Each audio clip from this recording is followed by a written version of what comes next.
Hi guys, I am Professor Narayan Nile from भाग्यवेद Academy and today we are going to learn friend first flight में से ये जो first flight नाम का हमारा बुक है इसमें से पोएम लेंगे हम आज। पोएम का नाम है how to tell wild animals, यानी वाइल्ड एनिमल्स के बारे में किस प्रकार से बातें की जाती है या वाइल्ड एनिमल्स को किस प्रकार से रिकॉग्नाइज करना है हमें, तो कुछ इंफॉर्मेशन रिगार्डिंग दिस हमें यहाँ पे प्रोवाइड किया है। किसने प्रोवाइड किया है? तो कैरोलिन वेल्स ने। ये कैरोलिन वेल्स नाम की एक लेडी पोएटिस है, बराबर। तो लेडी पोएट है फ्रेंड। इस पोएट ने हमारे साथ कुछ बातें उसकी शेयर की है। चलो देखते हैं। First of all we will go towards the about the title. चलो सबसे पहले हम बातें करेंगे रिगार्डिंग द टाइटल। चलो टाइटल क्या है? तो इस टाइटल में related story regarding the animals, wild animals, मतलब वाइल्ड एनिमल्स को किस प्रकार से रिकॉग्नाइज करना, उसके रिलेटेड कुछ स्टोरियां हमको शेयर की है। तो ये हो गया हमारा title.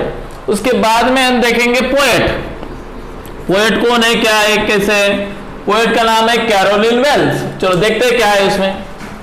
Caroline Wells was an American poet. कौन है? अमेरिकन पोएट है। She was born in Rahway in New Jersey in United States of America। नाम ध्यान में रखना है, राहवे नाम का न्यू जर्सी एरिया में उसका घर है, यूनाइटेड अमेरिका में वो रहती है। ओके, तो friend she was married to Hadwin Houghton. उसने मैरी किया हेडविन हॉक्स्टन के साथ। After finished her school she work as a librarian for the Rahway library association. वहां पे उसने कुछ साल काम किया।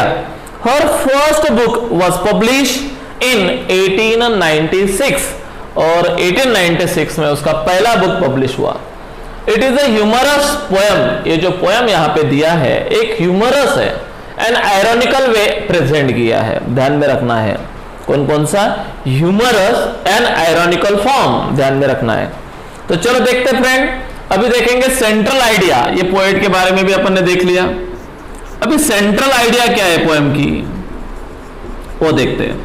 सेंट्रल आइडिया मैं जो नोट्स लिख के दे रहा हूं प्लीज अपने नोटबुक में नोट डाउन कीजिएगा। चलो सेंट्रल आइडिया क्या है इस पोएम की देखते हैं। The Carolyn Wells treats every ferocious animals and beast with the coat of gentle but a wild humor। उसने सारे फेरोसियस एनिमल्स के बारे में यहाँ पे लिखा है।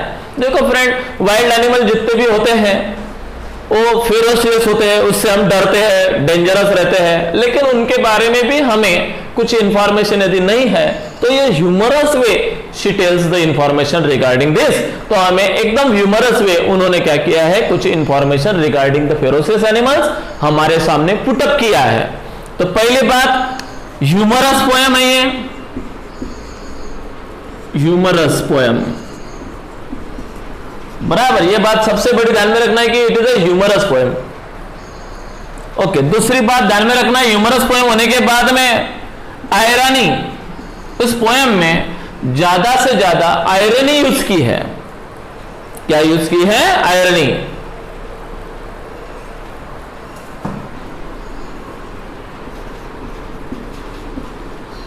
ह्यूमर है, ओके, इस पोएम में ह्यूमर पोएम है और आयरनी है। चलो देखते हैं क्या है क्या नहीं, कैसे कैसे ह्यूमर किया है।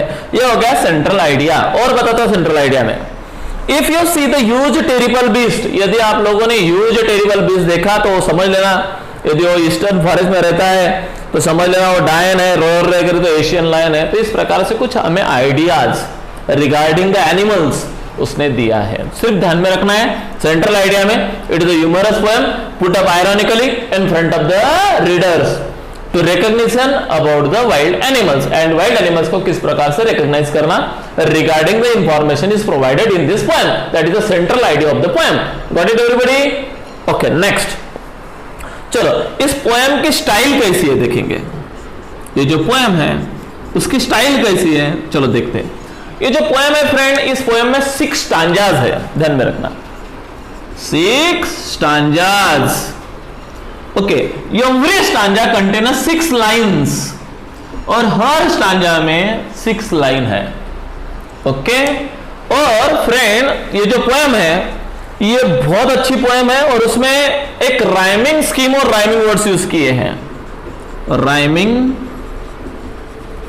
scheme and rhyming words are also used by the poet. Poet ने यहां पे राइमिंग स्कीम भी यूज की है और राइमिंग वर्ड्स भी यूज किए हैं। चलो राइमिंग स्कीम क्या है देखते हैं इस पोएम की। ए बी सी सी, ये यहाँ की राइमिंग स्कीम है, यानी सारे स्टांजा 6 के 6 स्टांजा की rhyming scheme A B C C ऐसी है। कुछ राइमिंग वर्ड्स भी है, जैसे मैं आपको स्टांजा बताते जाऊंगा तो राइमिंग वर्ड्स भी मैं आपको ऑन द स्पॉट बताऊंगा। चलो देखते हैं line by line.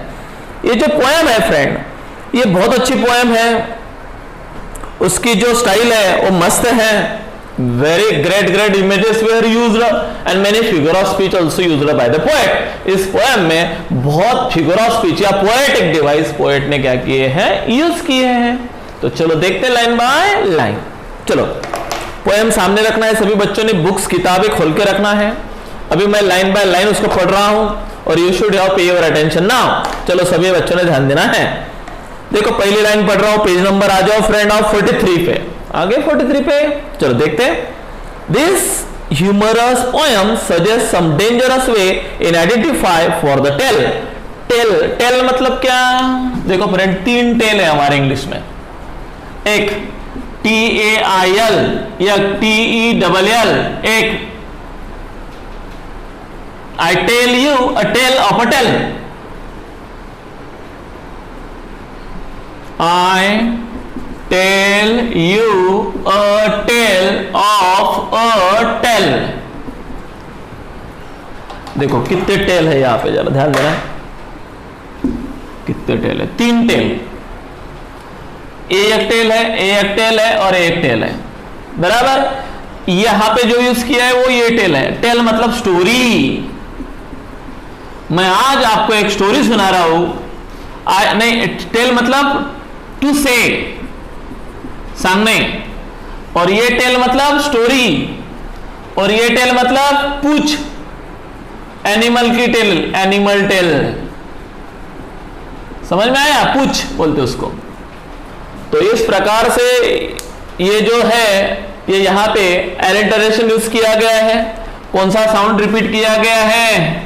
Tell, T sound repeat किया गया है, and that's why it is a alliteration. ये एलिटरेशन भी है। तो चलो, how to tell wild animals, यानी वाइल्ड एनिमल्स के बारे में किस प्रकार से मैं आपको कहती हूं, ऐसा है। चलो मैं पोएम पढ़ता हूं, ध्यान देना है। डिफिकल्ट वर्ड्स वहां पे अंडरलाइन करके ऊपर लिख लेना है पेंसिल से। ओके, सभी बच्चे रेडी हैं? Now let's go. I ever you, ever मतलब at any time, should go by chance, यदि आप बाय चांस, बाय चांस मतलब ऑल ऑफ सडन, यदि आप गए, कहां गए? To the jungle in the east, east के जंगल में यदि तुम गए। वर्ल्ड का मैप सामने रखना है, वर्ल्ड के मैप में देखना है ईस्ट के साइड पे यदि तुम गए तो एशियन कंट्रीज है, और वहां पे यदि तुम गए तो आपको जंगल में, if there should be, should to you advance, advance मतलब टू प्रोसीड, मतलब यदि आप उस साइड पे गए और चले अपन जंगल में। अ लार्ज, एक बहुत बड़ा, and tawny beast you will see. What is bye tawny? Write down, brown in colour, यानी थोड़ा सा ब्राउन कलर का एक बहुत बड़ा बीस्ट आपको थोड़ा सा घूमते हुए दिखाई देगा। इफ ही रोअर्स, और यदि वो बीस्ट यदि रोअर किया मतलब बहुत जोर से यदि चिल्लाया, तो समझ लेना, यानी गर्जना करना। रोअरिंग का मतलब होता है गर्जना करना। At you as you are dying, तो आपको लगेगा बाप रे मैं तो डाइंग, डाइंग मतलब राइट डाउन मर जाना, मतलब मैं तो क्या हो जाऊंगा, मर जाऊंगा, dying. You will know it is Asian lion, तो यदि उसके चिल्लाने से ऐसा लगेगा आपको कि मैं तो मर गया, यानी इतना डर यदि पैदा हो गया, तो समझ लेना वो दूसरा तीसरा कोई नहीं है, तो एशियन लायन है। समझ में आया सभी को? और एक बार पढ़ता हूं। यदि आप ईस्ट में गए और यदि आप फॉरेस्ट में गए और यदि आप वहां से जा रहे हो और यदि आपका एनकाउंटर एक फेरोसियस और टाउनी और लार्ज बीस्ट के साथ यदि हुआ, और यदि आपके ऊपर बहुत जोर से रोअरिंग किया, और यदि आपको लगा कि मैं डाइंग, मैं मर जाऊंगा, तो समझ लेना he is no one but the Asian lion, but दूसरा तीसरा कोई एनिमल नहीं है, एशियन लायन है। देख लिया आप लोगों ने, वो पिक्चर दिया है उसके साइड में, जहां पे लिखा है वहां पे साइड में पिक्चर दिया है, देखो लायन का पिक्चर कैसा है। तो समझ में आया? यानी देखते अभी 6 लाइनें देखो पहले स्टांजा की, देख लिया? ओके, चलो उसके राइमिंग वर्ड्स निकालते। पहले राइमिंग वर्ड्स क्या है? चलो, चांस, एडवांस, ईस्ट, बीस्ट, डायन, लायन, सेम प्रोनाउंसिएशन है, जो सेम प्रोनाउंसिएशन वर्ड होते हैं।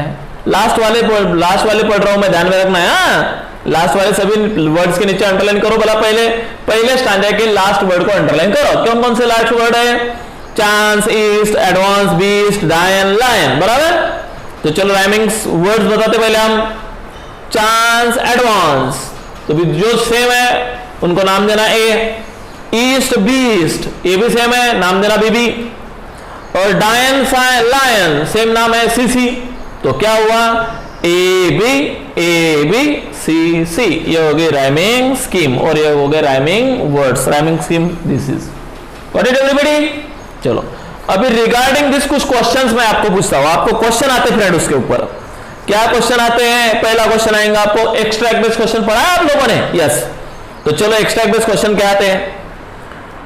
Where is the Asian lion found? Answer आया इन द ईस्ट।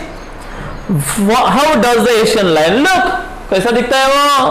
तो अभी मैंने पढ़ा, ह्यूज एंड ब्राउनिश बीस्ट, बराबर। और how will you tell if advance towards your roaring? यदि आपके तरफ रोरिंग करके आ रहा है तो क्या लगता है? I was dying.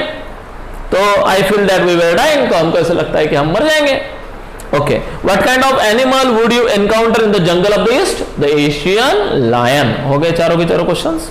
चलो नेक्स्ट है, अभी नेक्स्ट स्टांजा। और अभी देखो दूसरा स्टांजा, उसके सामने का पिक्चर देख लो, क्या है बता दो मुझे जरा पहले। टाइगर है, क्या है? टाइगर। चलो देखते हैं। और if some time when roaming around, यदि कोई आप रोमिंग कर रहे हो, रोमिंग कर रहे हो मतलब घूम रहे हो, और noble wild beast greet you, यदि आपको एक बहुत बड़ा एनिमल मिल गया, कैसा है वो एनिमल? तो लिखो, अंडरलाइन करो, नोबल। नोबल का मतलब लिखो हम्बल, वाइल्ड बीस्ट, और ग्रीट्स, ग्रीट्स का मतलब वेलकम। यदि आपको एक बहुत बड़ा उदार एनिमल, नोबल एनिमल यदि दिख गया और यदि आप उसके सामने आ गए तो आपका वेलकम करेगा। अब मुझे बताओ, टाइगर हमारा वेलकम करेगा मतलब क्या किया है? यहाँ पे आयरनी यूज की है। क्या यूज किया है? आयरनी। समझ में आया? लिख लो वहां पे, कौन सा फिगर ऑफ स्पीच यूज किया है? Irony. Why? Because two opposite ideas put together in a same sentence। एक ही सेंटेंस में दो ऑपोजिट आइडिया यूज किए, एक एनिमल नोबल भी बताया मतलब उदार हम्बल भी बताया, और वही एनिमल बीस्ट भी बोला उसको, यानी टू ऑपोजिट आइडिया एक ही सेंटेंस में क्या किया है? पुट अप किया है। That's why it is irony. उसके पहले लाइन पे आ जाओ, if some time when a roaming round. तो फ्रेंड रोमिंग और राउंड दोनों वर्ड के नीचे अंडरलाइन करो। हर वर्ड का स्टार्ट हुआ है फ्रेंड आर से, तो ये आर क्या हो गया? सेम साउंड हो गया। सेम साउंड यदि प्रोनाउंसिएशन हो गया तो क्या होता है? एलिटरेशन। लिखो वहां पे कौन सा फिगर ऑफ स्पीच है? एलिटरेशन। क्यों? तो इसका एक्सप्लेनेशन नीचे लिखो, because here are sound is repeated for the sake of poetic effect. Okay, हाँ, with a black stripes on the yellow ground, यानी उसका पूरी बॉडी कैसी है? येलो है, और येलो के ऊपर ब्लैक स्ट्रिप्स है। What is bye black strips? Black lining, इस प्रकार से, बराबर। तो ऐसी ब्लैक लाइनिंग है, येलो पूरी बॉडी है और उसके ऊपर ब्लैक लाइनिंग है। Just notice if he eats you, यदि उसको समझ में आया कि आप वहां पे हैं तो आपको 2 मिनट में क्या कर डालेगा? ईट कर डालेगा, मतलब खा जाएगा। दिस टाइम रूल में हेल्प यू लर्न, तब 2 मिनट में आप अंडरस्टैंड कर लेना। क्या? द बंगाल टाइगर टू डिस्कंसर्न, मतलब क्या रे? तो समझ लेना वो दूसरा तीसरा कोई नहीं है। कौन है? तो Bengal tiger. What is by discern? मतलब टू रिकॉग्नाइज, मतलब 2 मिनट में आप उसको रिकॉग्नाइज करना कि ये कौन है? बंगाल टाइगर है। चलो देखते हैं, मैंने बोला यहां पे भी राइमिंग वर्ड्स देखते, कौन कौन से राइमिंग वर्ड्स है? Round ground, you learn concern डिस्कंसर्न।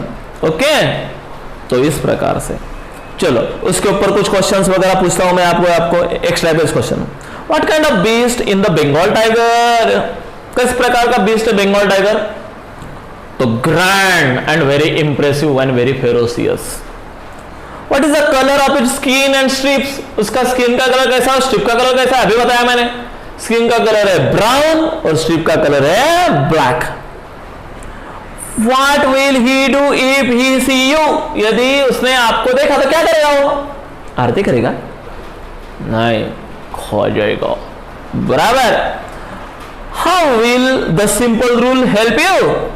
तो simple rule help you to understand this beast is nothing but a Bengal tiger.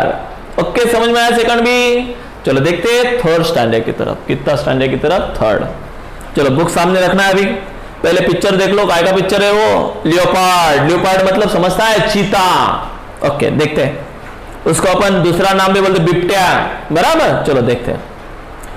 If strolling fourth, यदि आप स्ट्रोलिंग करते गए, स्ट्रोलिंग मतलब राइट डाउन वॉकिंग, फोर का मतलब राइट डाउन फॉरवर्ड, यदि आप और आगे गए वॉकिंग करते करते और बीस्ट यू वी, तो आगे आपको और एक बीस्ट दिखेगा। बीस्ट मतलब पशु, wild animals. Whose hide with spot, जो छुपा रहेगा लेकिन उसके शरीर के ऊपर ट्रिमेंडस ऐसे धब्बे होंगे, स्पॉटेड। देखो पिक्चर में दिखाई दिया, स्पॉटेड होंगे। इज पिपर्ड, पिपर्ड मतलब स्प्रिंकल्ड, ऐसे लगेगा कि इसने उसके ऊपर कुछ छींटे मारे हैं, लेकिन छींटे नहीं है वो ऐसा उसका कलर ही है। पिपर्ड मतलब right down sprinkled. As soon as he has lift on you, जैसे वो आपको दिखेगा और डायरेक्टली आपके ऊपर क्या कर डालेगा? लिफ्ट कर डालेगा। Write down left, LEFT, lift का पास्ट टेंस है, मतलब जंप करना, और डायरेक्टली आपके ऊपर जंप करेगा। You will know it is the leopard, तो अंडरस्टैंड कर लेना, और दूसरा तीसरा कोई नहीं है, तो कौन है? लियोपार्ड है। It will do no good to roar with pain, यानी आपको चिल्लाने भी नहीं देगा, और यदि आप जितने चिल्लाएंगे उल्टा, उतना आपको जोर से फाड़ डालेगा। He will only leap and leap again, जितने बार आप चिल्लाएंगे उतना और आपके ऊपर झपटेगा और झपटेगा। लिप एंड लिप का मतलब लिखना बार बार झपटना। चलो समझ में आ गया। चलो लास्ट लाइन पे आ जाओ, करो अंडरलाइन। कौन सी लाइन है? He will only leap and leap again। मुझे बताओ कौन सा फिगर ऑफ स्पीच है? लिखो वहां पे, इट इज रिपीटिशन। स्पेलिंग बराबर लिखना, REPETITION। Why it is repetition? Because here the lip word is repeated for the sake of poetic effect। क्योंकि वो लिप वर्ड यूज किए, लिप लिप दो बार यूज किया है ना, तो lip word is repeated for the sake of poetic effect, तो इसलिए वो क्या है? रिपीटिशन है। चलो देखते हैं उसके question, extra base question. What, where can you see the dark spot on the beast? The dark spot are scattered all over the hide. ये क्यों है उसका dark spot? To hide himself into the forest, जंगल में क्या करने के लिए? छुपने के लिए। भगवान ने उसको दी है, वैसे अरेंजमेंट की है। चलो next, what will the animal do if he see you? यदि उसने आपको देखा तो क्या करेगा? He will jump at you, वो सीधा आपके ऊपर क्या करेगा? जंप कर डालेगा। Next, will crying in a pain be of any help? यदि आप जोर जोर से चिल्लाएं तो शायद आपको हेल्प हो सकती है क्या? तो नो, हेल्प नहीं हो जाएंगी। He will leap and leap you again, तो जोर जोर से आपके ऊपर क्या करेगा? चिल्लाएगा या अटैक करेगा। Name the animal being describe in the given line. कौन सा एनिमल डिस्क्राइब किया इस लाइन में? लियोपार्ड। ओके, चलो नेक्स्ट पेज पलटाओ, पेज नंबर 44 पे आ जाओ। देखो वहां पे अभी पहला पिक्चर दिखाई दिया है, कौन है रे? अरे भालू है, भालू। कौन है? भालू। चलो देखते हैं। If when you are walking round your yard, यदि आप आपके आंगन में क्या कर रहे हो? थोड़ा सा घूम रहे हो। यार्ड मतलब आंगन, आंगन समझता? घर के सामने का पार्ट या पीछे का पार्ट, उसको बोलते यार्ड, बराबर। तो यदि तुम तुम्हारे आंगन में घूम रहे हो, you meet a creature there, तो आपको वहां पे एक अलग ही क्रिएचर मिलेगा। अलग ही क्रिएचर मतलब अलग ही प्राणी मिलेगा। क्रिएचर का मतलब right down animal. Who hugs you very very hard, जैसे आप उसको दिखेंगे वो आपको डायरेक्टली आ जाएगा और हक कर देगा, मतलब ऐसे हार्ड पकड़ लेगा, छोड़ेगा भी नहीं। अपन बोल छोड़ रहा है तो छोड़ेगा नहीं वो, बराबर। इस प्रकार से be sure it is a bear, तो फिर एक बात श्योर है कि वो दूसरा तीसरा कोई एनिमल नहीं है, बियर है, समझ अस्वल है, समझ लेना, भालू है। If you have any doubts I guess, और यदि आपको कोई डाउट हो, he will give you just one more cares, तो और उल्टा आपको क्या करेगा, वो केयर्स करेगा। केयर्स मतलब लविंग टच, और एक बार पकड़ेगा। यदि आपको लगा कि बियर नहीं है तो और एक बार पकड़ लेगा और केयर करेंगे आपकी। केयर्स मतलब लविंग टच। ओके, समझ में आया? कौन है वो? भालू। और एक बार सुनाऊं, यदि आप आपके आंगन में घूम रहे हो तो आपको एक अलग ही क्रिएचर वहां पे दिखाई देगा। जैसे दिखाई देगा तो आपको जस्ट हक कर लेगा, और अभी हग ऐसा वैसा नहीं करेगा, हार्डली हक करेगा, तो समझ लेना वो बियर है। यदि डाउट आया तो और आपको एक बार क्या करेगा, वो लविंग टच कर लेगा, केयर्स करेगा। ओके, चलो लाइन नंबर 3 पे आ जाओ।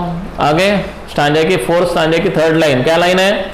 Who hugs you very very hard। अब मुझे बताओ वहां पे कौन सा फिगर ऑफ स्पीच यूज किया है? अभी 3rd में भी और 4th में भी सेम फिगर ऑफ स्पीच है। कौन सा? Repetition. Why it is repetition? कौन सा वर्ड रिपीट हुआ है रे? Very. So very word is repeated for the sake of poetic effect. चलो नेक्स्ट, अभी 5th नंबर का स्टैंडर्ड के ऊपर आ जाओ। देखो यहाँ पे 2 एनिमल दिखाई है। एक कौन है रे? हाइना। हाइना समझता रहे आपको? लकड़बग्गा, डिस्कवरी चैनल में देखा होगा आपने, लकड़बग्गे और डेंजर रहते हैं। और एक है क्रोकोडाइल। क्रोकोडाइल तो सब बच्चों ने देखा है, पता है। चलो देखते हैं। Do you distinguish beast of prey, अभी हमको थोड़ा सा डिस्टिंग्विश करना है। डिस्टिंग्विश करना मतलब भेदाभेद करना, डिफरेंशिएट, लिख लो वर्ड डिफरेंशिएट करना। बीस्ट, 2 बीस्ट के बीच में, दोनों बीस्ट प्रेइंग बीस्ट है, PREY। प्रे मतलब भक्षक, मतलब किसी को तो भी मार के खाने वाले, यानी मास ईटर है दोनों भी। और नोवी माइट नॉन प्लस, नोवी मतलब राइट डाउन बिगिनर, मतलब अप्रेंटिस कर रहा है अभी वो। Might non plus, non plus मतलब कंफ्यूज। यदि आप दोनों के बीच में कंफ्यूज हो गए तो मैं आपको इजी मेथड बताता हूं, how to recognise the both animals. इन दोनों को किस प्रकार से रिकॉग्नाइज करना, ये मैं नहीं बताऊं, कौन बता रहा है? कैरोलिन वेल्स, पोएट बता रही है अपनी। The crocodile you will always में टेल फ्रॉम द हाइना दस। अब दोनों के बीच में हमको क्या करना है? डिफरेंशिएशन करना है। कौन कौन के बीच में? एक क्रोकोडाइल कौन सी है उसमें से, और हाइना कौन सा है उसमें से। हाइना मतलब डॉग लाइक एनिमल है, वो कैसा है? डॉग लाइक, लगड़बग्गा बोलते हैं उसको।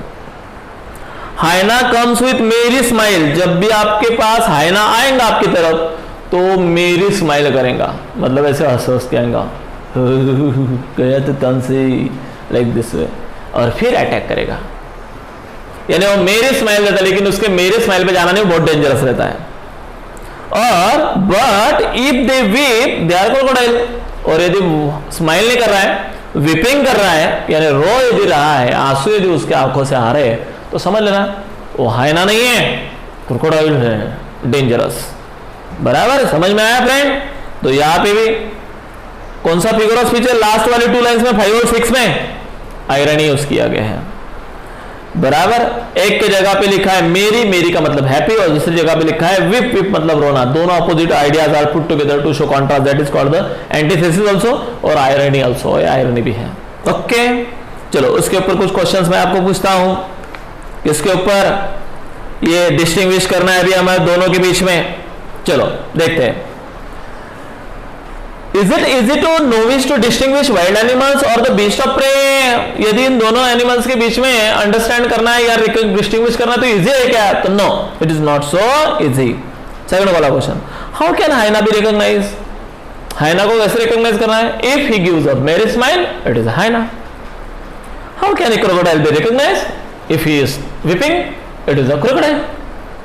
Name the poem and poet of this line, poem का नाम लिखिए और पोएट का नाम लिखिए। क्या पोएम का नाम है? How to tell wild animals. Poet का नाम क्या है? Caroline Wells. लास्ट वाला पैराग्राफ है, आ जाओ लास्ट वाले पैराग्राफ पे, आगे स्टांजा पे। पिक्चर देख लो एक बार, किसका पिक्चर है रे वहां पे? चैमलिन है। कौन है? चैमेलिन। चैमेलिन मतलब कौन रे? लिजार्ड लाइक एनिमल होता है, उसको गिरगिट बोलते हैं अपन। क्या बोलते हैं? गिरगिट। गिरगिट क्या करता है रे? रंग बदलता है। किसी आदमी ने ऐसे रंग बदले तो हम बोलते गिरगिट है क्या तू? कुछ एनिमल गिरगिट के जैसे, कुछ ह्यूमन भी गिरगिट जैसे होते हैं, मतलब जैसे दिखते हैं वैसे होते हैं नहीं है, अपने कलर 2-2 मिनट में क्या करते हैं? चेंज। बराबर? तो ऐसे। चलो लास्ट वाला paragraph. The true chameleon is a small. ये जो चैमलिन एनिमल होता है एकदम क्या होता है रे? छोटा सा होता है। अ लिजार्ड सॉर्ट ऑफ थिंग। किस प्रकार से दिखता है वो? लिजार्ड सॉर्ट ऑफ थिंग, मतलब लिजार्ड जात में का है, लिजार्ड जैसा है। बराबर? लिजार्ड समझता ना, पाल घर में रहती हो ऐसा। The small reptiles. He hasn't any ears at all. उसको क्या नहीं रहते रे? कान नहीं रहते, जैसे हमें सुनाई देता है उसको सुनाई नहीं देता है। There and not have a single wing. उसको क्या भी नहीं होते रे? विंग भी नहीं होते। क्या नहीं होते? कान नहीं होते, विंग नहीं होते। If there is nothing on the tree, यदि ट्री के ऊपर आपको कुछ ना दिखे तो समझ लेना चैमलिन है। It is the चैमलिन you see. तो आपको ट्री पे ऊपर चैमलिन जरूर देखेगा, क्योंकि चैमलिन हमेशा क्या रहता है? ट्री के ऊपर रहता है। समझ में आया? चलो इस प्रकार से लास्ट वाला पैसेज के ऊपर एक्स्ट्रा बेस्ट क्वेश्चन देखते हैं अपन। Who is like a lizard? तो chameleon. How does he lack in? कौन कौन सी चीजें नहीं है उसके पास? he has no ears, he has no wings. Okay, what can be said about the poet's view of the Chamlin? It is a similar like a lizard. Okay, is that creature a very big? तो no, it is a very small creature. तो चलो friend, इस प्रकार से हमारी poem यहाँ पे क्या होती है? खत्म होती है। इस पोयम के ऊपर देखो मैंने क्या क्या किया। सबसे पहले मैंने आपको टाइटल बताया, उसके बाद में मैंने पोएट के बारे में बताया, उसके बाद में सेंट्रल आइडिया क्या है बताया, उसके बाद में स्टाइल कैसी है बताया, उसके बाद में मैंने स्टांजाज, टोटल स्टांजाज दिखाए।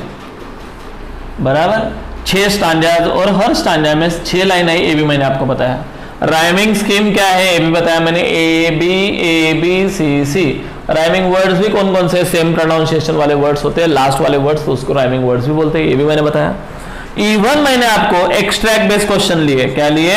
एक्सट्रैक्ट बेस्ड क्वेश्चन, यानी हर पैराग्राफ के ऊपर मैंने 4-4 क्वेश्चन आपको पूछे और उसके आंसर भी अपन ने दिए। बराबर? फिर लास्ट में कंक्लूजन पर इस प्रकार से ये पोयम, इजी पोयम यहाँ पे क्या होती है? खत्म होती है फ्रेंड। सबको समझ में आया? It is a very nice poem which is given by the poet Carolyn Wells. It is expresses in a very humorous way, ironical way. Many figure of speech is also figure of speech मतलब poetic device also used by this poet. Okay? If you have any kind of problem regarding this poem, please ask me in my comment box. I will surely solve each and every problem of you. Thank you very much for the same. Bye. See you.